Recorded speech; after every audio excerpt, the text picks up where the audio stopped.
नर्मदापुरम सोहागपुर विधानसभा क्षेत्र को विकास की मिली बड़ी सौगात। मुख्यमंत्री डॉक्टर मोहन यादव ने क्षेत्र की लगभग सभी प्रमुख मांगों को सैद्धांतिक स्वीकृति दे दी है। ये जानकारी विधायक विजय पाल सिंह ने नर्मदापुरम के सर्किट हाउस में आयोजित पत्रकार वार्ता में दी और बताया कि मुख्यमंत्री के 16 जनवरी के सोहागपुर दौरे के दौरान उन्होंने सड़क, पुल, सिंचाई, शिक्षा, नगरीय विकास, राजस्व और पशुपालन से जुड़ी मांगें रखी थीं, जिन पर मुख्यमंत्री ने सकारात्मक रुख अपनाते हुए संबंधित विभागों को कार्रवाई के निर्देश दिए हैं। लोक निर्माण विभाग के तहत मरोड़ा से रजौन तक तवा नदी पर पुल निर्माण को मंजूरी दी गई है, जिससे दर्जनों गांव सीधे इटारसी से जुड़ेंगे और किसानों को 40 किलोमीटर तक की दूरी की बचत होगी। नर्मदापुरम पिपरिया बनखेड़ी 4 लेन सहित कई ग्रामीण सड़कों को भी स्वीकृति मिली है। माखन नगर और सोहागपुर नगर के लिए अलग अलग 20-20 करोड़ रुपये स्वीकृत किए गए हैं। स्टेडियम, सड़क चौड़ीकरण, घाट निर्माण, पार्क सौंदर्यीकरण और नगर प्रवेश द्वार बनाए जाएंगे। बिछुआ, छेड़ा, सियाखेड़ा और टेकेपार सहित कई गांवों में स्टॉप डैम और लिफ्ट इरिगेशन योजनाओं से पेयजल और सिंचाई संकट दूर होगा। सेमरी हरचंद, शोभापुर और रामपुर में सीएम राइट स्कूल खुलेंगे। सोहागपुर में नया शासकीय महाविद्यालय भवन और माखननगर कॉलेज के लिए 5 करोड़ रुपये स्वीकृत किए गए हैं। रामपुर गुर्रा को तहसील का दर्जा, नए एसडीएम और तहसील भवन और माखननगर में 150 से 200 एकड़ में गौ अभयारण्य स्थापित किया जाएगा। इसके अलावा अन्य योजनाओं की स्वीकृति मुख्यमंत्री ने दी है। विधायक विजय पाल सिंह ने मुख्यमंत्री डॉक्टर मोहन यादव का आभार जताते हुए कहा कि ये फैसले सोहागपुर विधानसभा के लिए ऐतिहासिक साबित होंगे। इन योजनाओं से क्षेत्र में विकास, रोजगार और सुविधाओं को नई गति मिलेगी। आइए देखते हैं पत्रकार वार्ता की कुछ झलकियां। दूसरा हमारा एक बहुत बड़ी मांग थी, लंबे समय से चली आ रही थी। एक कोई कंपनी के माध्यम से हमारा पहले मरोड़ा और रजौन के बीच में पुल बनने का ठेका भी हो गया था। प्राइवेट कंपनी उसको कर रही थी। आपको शायद ध्यान हो, माननीय मुख्यमंत्री जब शिवराज सिंह जी थे और एक कार्यक्रम एसएनजी स्कूल में होगा, उस समय उसकी घोषणा हुई थी कि उस रोड को हम जल्दी से बनाने का काम करेंगे। तो उस समय से ये लंबित मांग चली आ रही है और वर्तमान मुख्यमंत्री ने उस मांग को पूरी की है। तो लगभग 125 करोड़ के आसपास वर्दी पुल है कि जो हमारे मरोड़ा से लेकर रजौन के बीच में तवा नदी पर एक पुल बनेगा, जिससे हमारे इस क्षेत्र के किसानों को, जाने आने वालों को इटारसी पास पड़े, मंडी उनको पास पड़ेगी।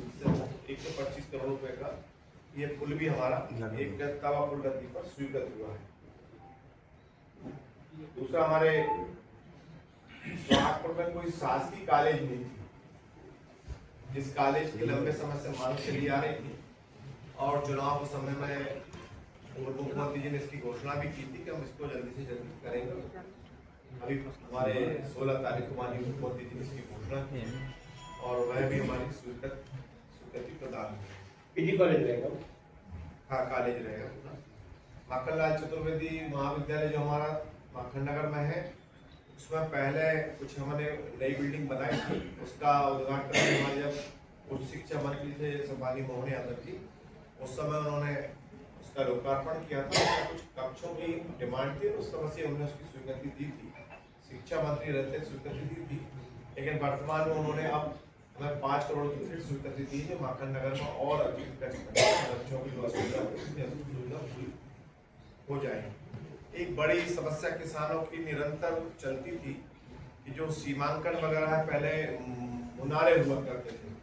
आज के समय वो मुनारे कहीं ना कहीं खत्म हो गए हैं, हट गए हैं और जरीब के द्वारा, दूसरी इलेक्ट्रॉनिक मशीनों के द्वारा उसका सीमांकन होता है। कहीं ना कहीं असुविधा होती है।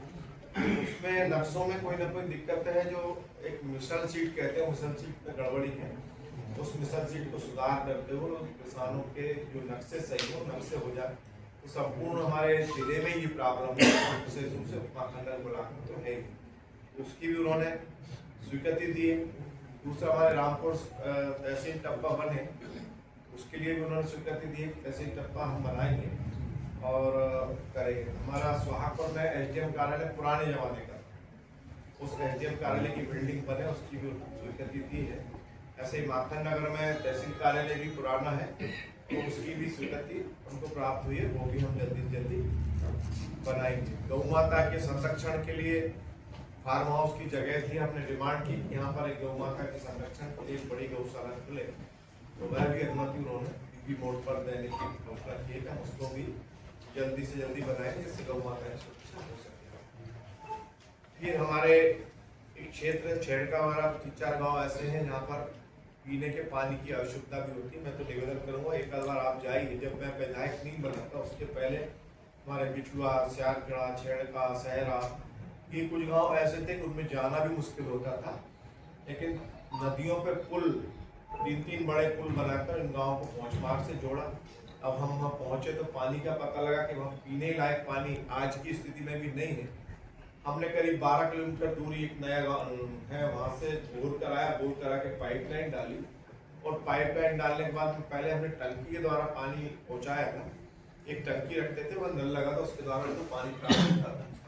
अब हमने पूरे गांव में लाइन बिछाकर उस लाइन को सीधे पानी टंकी से जोड़ के और पूरे गांव में सप्लाई हो, उसकी हमने चिंता की है। लेकिन फिर भी उन गांव में सिंचाई की असुविधा होती है। सिंचाई की असुविधा को भी ध्यान में रखते हुए इसमें हमने डिमांड की है और उसकी भी हमको स्वीकृति प्राप्त हुई है। दूसरा, हमारे जो विस्थापन क्षेत्र है, जो विस्थापन हुआ है, आपसे भी निवेदन करेंगे, बल्कि हम तो कहेंगे एक पार्टी भी रखें, जब में आप वो विस्थापन क्षेत्र को भी देखेंगे कि कैसा हमने उसको विस्थापित किया है, व्यवस्थित विस्थापित किया है। छेड़का गाँव है ना, पानी वाला छेड़का, बिछुआ से आप छेड़का भी है, उसमें 3-4 गाँव, सहरा भी है।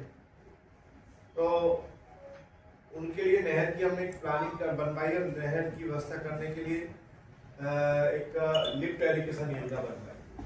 तो वहाँ से नहर लाने के लिए कोई व्यवस्था नहीं दिख रही थी, तो हमने तत्कालिक उसमें नहर के लिए लिफ्ट के माध्यम से, जो नहर वर्तमान चल रही है उससे पानी लिफ्ट करेंगे, टैप के माध्यम से फिर वो किसानों के खेतों में पानी जाएगा।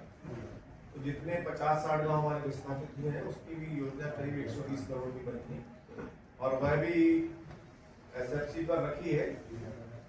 माननीय मुख्यमंत्री जी ने उस दिन घोषणा की कि SFC करा के तत्काल मुझे लगता है 2-3 महीने उसका काम भी प्रारंभ हो जाए।